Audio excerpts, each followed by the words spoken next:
Hello students, आज हम 4.6 exercise करेंगे। ओके, इसको करने से पहले मैं कुछ बातें बता रहा हूँ, जरा ध्यान से सुनना।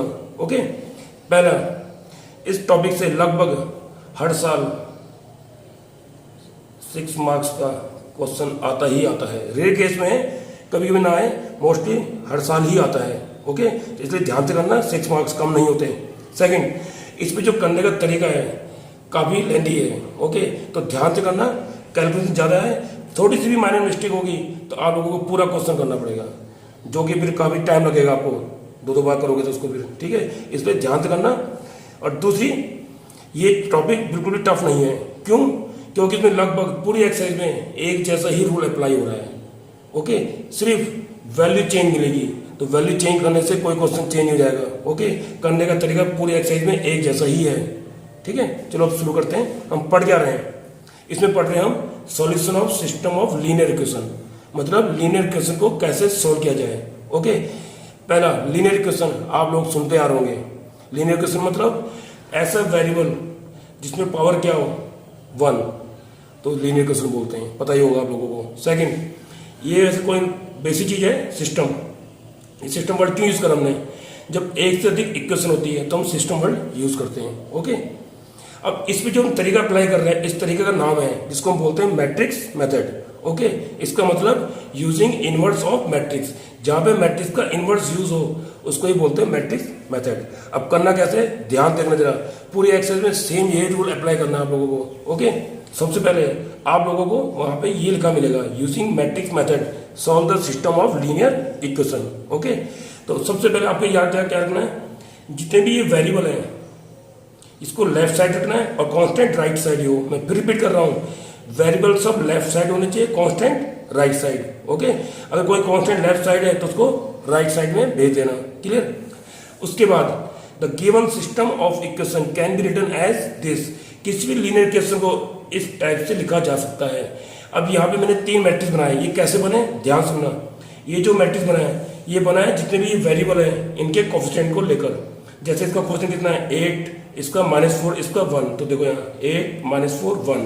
सेकंड इक्वेशन में x का कोफिशिएंट कितना है 10, y है नहीं तो मतलब y का कोफिशिएंट क्या होगा 0, z का कितना है 6। थर्ड इक्वेशन में x y z के कोफिशिएंट क्या क्या है 8 1 6, 8 1 6। क्लियर? तो ये जो मैट्रिक्स बनाया मैंने ये x y z के कोफिशिएंट लेके बनाए हैं। क्लियर? और ये जो मैट्रिक्स है सेकंड नंबर वाला, इसमें आपको वो लेना है जो वैल्यू फाइंड करनी है। हमें क्या क्या वैल्यू फाइंड करने हैं यहाँ पे x y z, तो वो लेने आपको। एंड ये जो मैट्रिक्स है इसमें आपको ये कांस्टेंट वैल्यू लेनी है। क्लियर?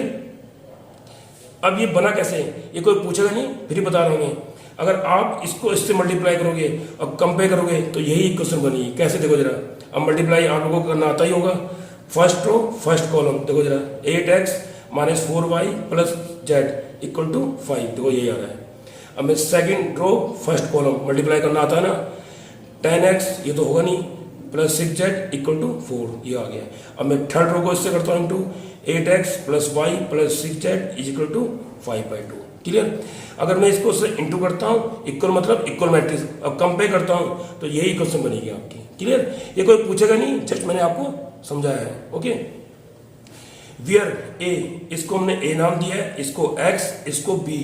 नाम कुछ और भी दे सकते हो आप लोग। ओके, मोस्टली लगभग हर बुक में a x b नाम ही दिया होता है, तो मैंने भी वही नाम दिया है। क्लियर? तो अब ये जो हमारी इक्वेशन है क्या बन गई, ax = b, तो x = क्या हो गया a इनवर्स b। अब ध्यान ना, a इनवर्स पहले ही होना चाहिए। क्लियर? इसके पीछे रीजन क्या है देखो जरा, a पहले है तो मैं बोथ साइड a इनवर्स कर रहा हूं, तो a इनवर्स पहले ही रखना पड़ेगा, क्योंकि a इनवर्स a क्या होता है i को हटा सकते हैं, तो ये क्या बन गया a इनवर्स b, इसलिए a इनवर्स पहले आता है। क्लियर? मैं एक बार हल्का सा रिपीट करता हूँ, वहां पे आपको ये लिखा मिलेगा, using matrix method solve the system of linear equation. तो आपको सबसे पहले ये देखना है वेरिएबल सब लेफ्ट साइड में हो, कांस्टेंट राइट साइड में। कोई कांस्टेंट लेफ्ट साइड में तो उसको राइट साइड में भेज देना। ओके, फिर इस लीनियर इक्वेशन को इस फॉर्म में लिखना है। यहाँ पे जो मैट्रिक्स बना है वो x y z के कोफिशिएंट लेने हैं। यहाँ पे जो मैट्रिक्स बना है यहाँ पे वो वेरिएबल लेने हैं जो आप लोगों को फाइंड करना है, और यहाँ पे जो कांस्टेंट है। ओके, इसको मैंने a नाम दिया, इसको x, इसको b, बाकी आपकी मर्जी है, कुछ और भी नाम ले सकते हो। ओके, अब ये इक्वेशन हमारी कैसे बन गई, A X equal to B, तो X equal to A inverse B, A inverse पहले ही रखना है, रीजन मैंने दे दिया है। ओके, अब इसके बाद क्या करना है आप लोगों को, सबसे पहले जो ए मैट्रिक्स है उसका डिटरमिनेंट निकालना है।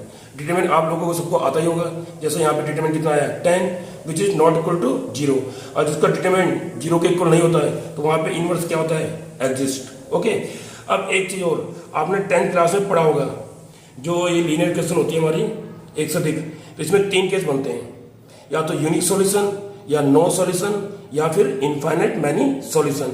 तो जिस केस में डिटरमिनेंट नॉट इक्वल टू 0 आएगा या इनवर्स एग्जिस्ट होगा, वो लीनियर क्वेश्चन में क्या होगा, यूनिक सॉल्यूशन। Okay, clear.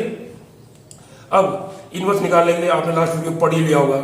सबसे पहले क्या निकालेंगे हम, कोफैक्टर, जो मैंने पहले से निकाल के रखे हैं यहाँ पे, C11, C12, C13।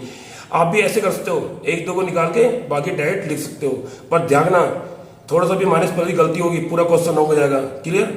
उसके बाद एडजॉइंट निकालना है, जो आप लोग सीख चुके हो, कोफैक्टर का ट्रांसपोज, जो कोफैक्टर से मैट्रिक्स बनेगा उसका ट्रांसपोज। अब ए इनवर्स का भी फॉर्मूला आप पढ़ चुके हो, adjoint divide by determinant. Okay, तो यहां तक क्लियर समझ आ गया। अब ये क्वेश्चन पूरा नहीं हुआ है।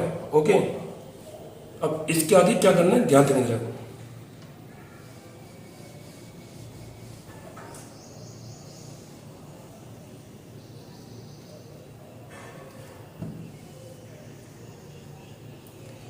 अब आपको याद होगा हमने क्या लिया था, ए एक्स इक्वल टू बी, तो एक्स इक्वल टू क्या बताया था मैंने, ए इनवर्स बी।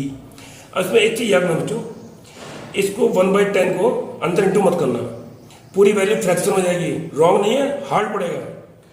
तो 1/10 को मैं बाहर ही रख रहा हूं,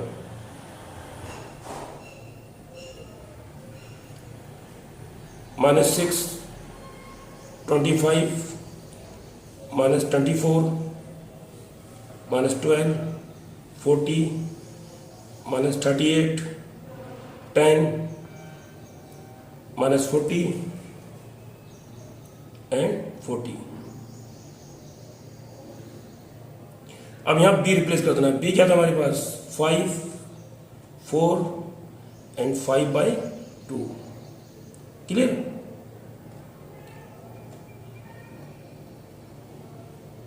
अब ये पहले इंटू करना, अब मल्टीप्लाई करना आपको आता ही है, first row first second first column. Okay, तो मल्टीप्लाई पहले करना, तो इसको मल्टीप्लाई करो, -6 को 5 से इंटू, 25 को 4 से, इसको इससे।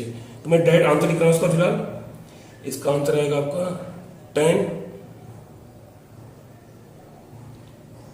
5 एंड -10। इससे बेनिफिट ये होगा बच्चों, ये अगर मैं पहले इंटू करता तो वैल्यू फ्रैक्शन में आती, मल्टीप्लाई करना टफ हो जाता। अब बाद में करना इसको इंटू, अब इसको अंदर इंटू करो तो इजिली 1, ये आ गया 1/2 और ये -1।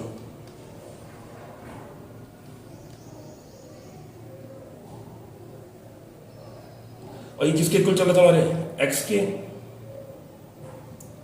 x, y और z। सिंपल। अब कंपेयर करो तो x कितना आ गया 1, y आ गया हाफ मतलब 1/2 एंड z आ गया -1। यही करने का तरीका है। ओके, अच्छा इसका आंसर आप लोग खुद भी चेक कर सकते हो, किन्हीं दो क्वेश्चन में ये वैल्यू पुट करके चेक कर सकते हो। एक में मत करना, किसी दो क्वेश्चन में चेक करके आप इसको वेरीफाई कर सकते हो। Okay, next question, question same है, सिर्फ हल्का चेंज है इसमें, वेरिएबल फ्रैक्शन में। ओके, करना कैसे देखो जरा, लेट 1/x को a मान लेना, 1/b को b एंड 1/z को c। तो जो हमारी क्वेश्चन है ये रिड्यूस आएगी ABC की फॉर्म में, 2a + 3b + 10c = 4। Next equation ये बन जाएगी 4a - 6b + 5c = 1। 6a + 9b - 26। C is equal to 2। Okay, बाकी करने का तरीका सेम वही, मैंने क्या कहा था, एक्स वाई जेड के कोफिशिएंट लेना है, तो यहाँ पे अब ए बी सी बन गया आपका, तो ये जाएगा 2 3 10 4 -6 -5 6 9 एंड -20। अब करने का तरीका सेम वही है जो मैंने लास्ट क्वेश्चन में बताया। ओके, अब यहाँ पे हमें फाइंड क्या करना है, ए बी सी, उसमें एक्स वाई जेड था, इसमें ए बी सी आ गया,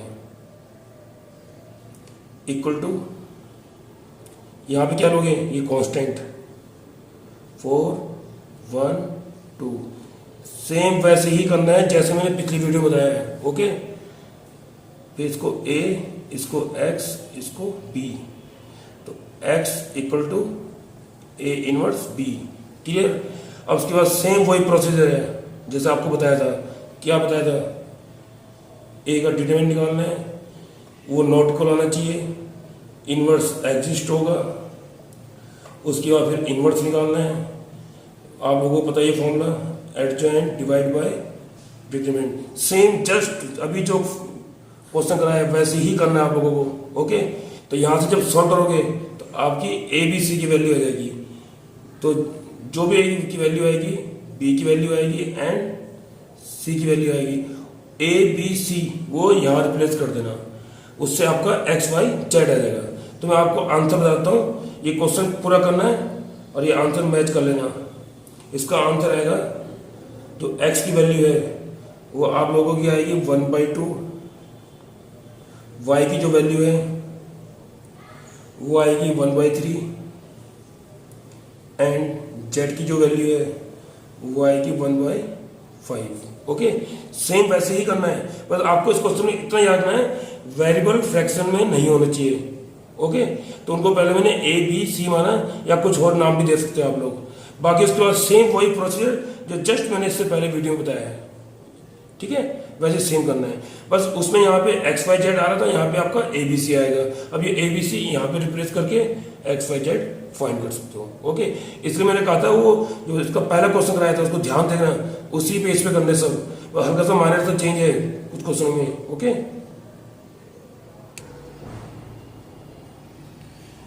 ऐसे क्वेश्चन बहुत बार आए हैं, हार्ड नहीं है, इनमें मेन इक्वेशन करेक्ट बननी चाहिए आप लोगों की। ओके, पढ़ो जरा, द सम ऑफ 3 नंबर्स, तो let number be X Y and Z.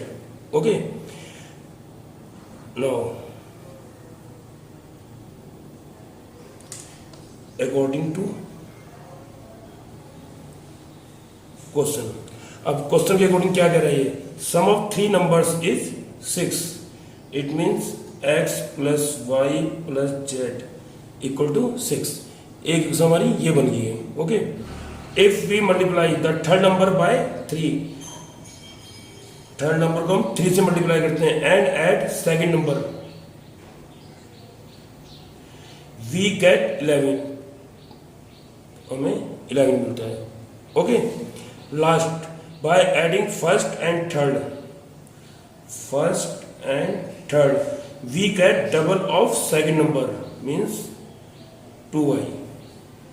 इसका मतलब इसको उधर भेज देना, x minus 2y plus Z equal to 0। तो ये बनी आपकी पहली क्वेश्चन, ये दूसरी और ये तीसरी। अब इन्होंने क्या बोला था यहाँ पे, represent it algebraically and find the number using matrix method, ये मेन है।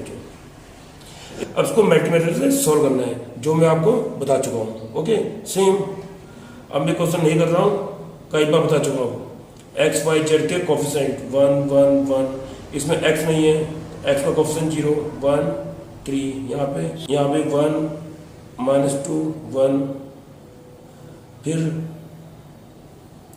X Y Z, right side में क्या बताया था मैंने, कांस्टेंट 6 11 0, इसको फिर a मान लेना, इसको x, इसको b, ये सब कुछ बता चुका हूँ। अब हो जाना चाहिए आपसे a इनवर्स b, इससे फिर x y एंड जेड की वैल्यू फाइंड कर सकते हो। ओके, आंसर मैंने यहाँ लिख दिया है, इसको कंप्लीट पक्का करना। ओके, अब इसके बेस पर ये क्वेश्चन कर लेना। Okay, thank you.